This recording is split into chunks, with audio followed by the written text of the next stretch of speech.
Kwanza ni mpongeze sana Mheshimiwa Rais kwa ugeni huu ambao umekuja kwanza kumpongeza kwa kushika nafasi hiyo na kuendesha nchi vizuri, kwa mfano ambao wao wamesema wanajivunia Afrika nzima na dunia nzima kwa viwango wanavyoonyesha.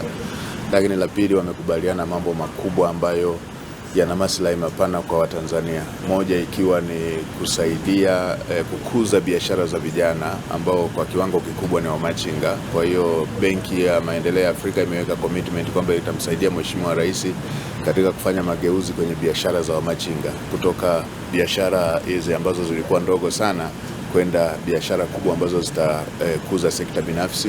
Lakini la pili, Benki ya Maendeleo ya Afrika imekubaliana itamuunga mkono Mheshimiwa Rais katika harakati zake za kusaidia biashara za wanawake.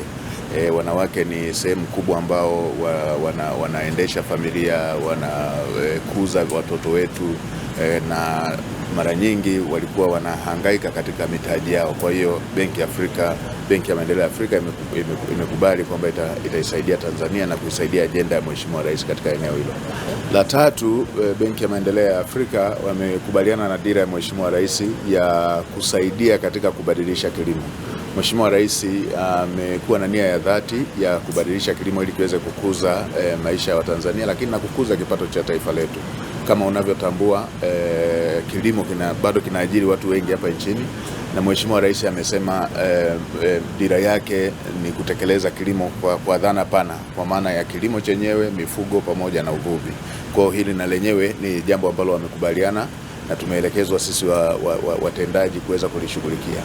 Lakini la nne ambalo wameongea na kukubaliana ni namna ya kushirikiana katika ukamilishwaji wa miradi inayoendelea ya miundombinu mahususi kwenye reli ya kisasa, ambapo katika eneo hilo tumeelekezwa wataalamu tukae ili tuweze kuangalia ni namna gani tunaharakisha, hasa katika loti zile ambazo bado hazijafanywa kazi, ikiwemo ya kutoka Tabora kwenda Kigoma na kwenda nchi za jirani, lakini pia na miundombinu mingine kama ambavyo umeona ya upande wa barabara, akitoa mfano miradi inayoendelea kama ule wa Mbagala na huu hapa, ambapo tukitoka hapa wanaenda kuweka jiwe la msingi wa ring road, barabara ambazo ziko hapa Dodoma, ambazo kwa kiwango kikubwa zinasubiriwa na wananchi kwa kuzingatia kukua kwa jiji la Dodoma.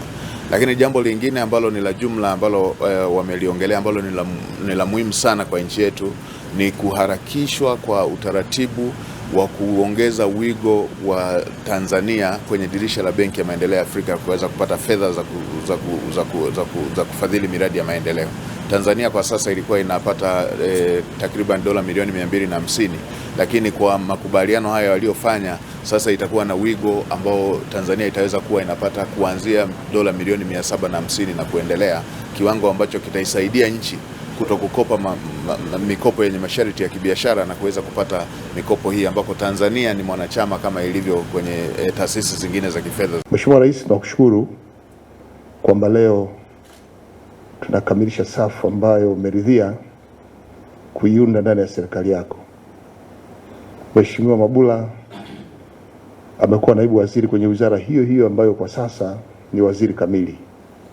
Hatuna mashaka na utendaji wake, na naamini imani ulionayo kwake ni ile ambayo sisi pia tulikuwa tunaona na tunashirikiana naye katika utendaji wa shughuli zake kila siku. Leo hii ni waziri kamili, anaingia kwenye wizara hii akiwa anaielewa vizuri, ameitumikia kwa kipindi kirefu kama naibu waziri, na anapopata heshima kuwa waziri na kuaminiwa kwa waziri kamili, tunaamini ataiongoza vizuri wizara hii, tukiwa tunafahamu kwamba anafahamu changamoto zilizoko na namna kukabiliana nazo. Na kwa bahati nzuri, Mheshimiwa Rais umemteua pia naibu waziri kijana, mwelewa, msomi, ambaye pia atafanya naye kazi kwa pamoja na Mheshimiwa waziri. The women are the one that actually run Africa. They run homes, they give back to kids, they bring them up, they take care of us. They borrow money and they pay back their money. I can say 99% of women that borrow money actually pay it back. The remaining 1%, I think, is probably us, the men, that tell them not to pay it back on the way to go and pay it back. So women are bankable, and therefore we must make sure they have access to financing. I was very impressed with what Her Excellency, Madam President, told me about what she's doing here in Tanzania on this. Now, she talked about a land registration system in which women are being given access to land, because without access to land, don't have access to financing. And so I mentioned to her that we have this program that's called Affirmative Finance Action for Women in Africa, which is a program we set up to mobilize $5 billion of financing just for the businesses of women. I'm sorry I can't help the men, but at least the businesses of women, $5 billion. This program is working extremely well. The bank, African Development Bank, last year, we disbursed $425 million through lines of credit to commercial banks, financial institutions, to women. And this year, we will disburse $500 million to financial institutions that lend directly to women. And so I told Madam President that I look forward to this program being launched here in Tanzania, and she was very enthused about it. And she said, in fact, AFAWA will make my dream for women of Tanzania, bring it to pass and make it come true. One of the things that we were talking about today was more on soft infrastructure. And one of the soft infrastructure issues I mentioned was exactly the issue of women and youth. And the president is very, very passionate about this particular issue. She talked to me about the folks that are called machinga, that are in the formal sector, that are selling stuff, and she wants to settle them. She wants them to have skills. She wants them to have access to financing to be able to really move from informality to formality.